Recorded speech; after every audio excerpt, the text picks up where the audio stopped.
2024 लोकसभा चुनाव में अभी करीब 3 साल का वक्त बाकी है, मगर विपक्षी दलों ने अभी से ही रणनीति बनानी शुरू कर दी है। इतना ही नहीं, विपक्ष इस काम में चुनावी रणनीतिकार प्रशांत किशोर की मदद भी ले रहा है। इसी कड़ी में पश्चिम बंगाल विधानसभा चुनाव में ममता बनर्जी की जीत में अहम भूमिका निभाने वाले प्रशांत किशोर ने हाल ही में एनसीपी प्रमुख शरद पवार से मुलाकात की है। कहा जा रहा है कि दोनों के बीच मिशन 2024 और पीएम मोदी के मुकाबले कौन चेहरा बनेगा, इसी पर चर्चा हुई। दरअसल प्रशांत किशोर ने 11 जून को एनसीपी चीफ शरद पवार से मुलाकात की।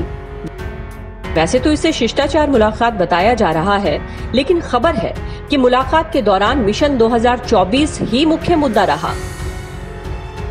सूत्रों से मिली जानकारी के मुताबिक चर्चा के बाद पवार और पीके ने साथ में लंच भी किया।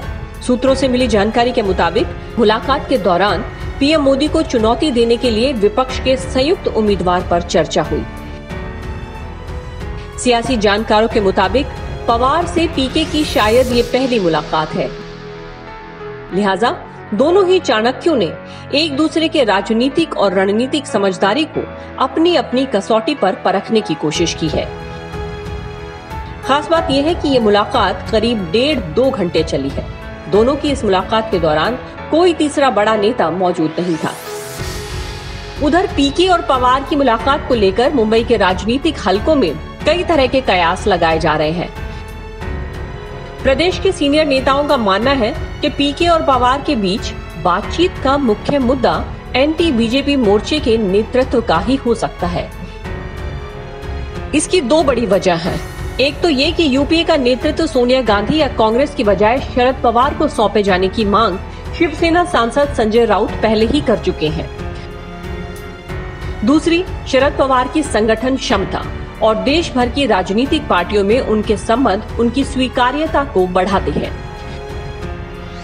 वहीं पश्चिम बंगाल चुनाव में मोदी और शाह की अपराजय समझे जाने वाली जोड़ी को ममता बनर्जी ने जिस तरह धोबी पछाड़ दी है, उसमें प्रशांत किशोर का बड़ा हाथ माना जा रहा है।